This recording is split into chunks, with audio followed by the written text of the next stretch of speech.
Hello friends, today I'm gonna share one more indicator strategy. Go to the tradingview.com. In the indicator section, search QQE signals. Add one more indicator for more confirmation, that is Supertrend. Now both the indicators are applied.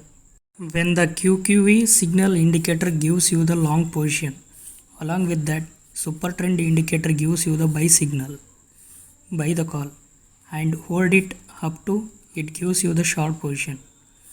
When the QQE signal indicator gives you the short position, along with that Supertrend indicator gives you the sell signal, sell the call, and hold it up to it gives you the long position.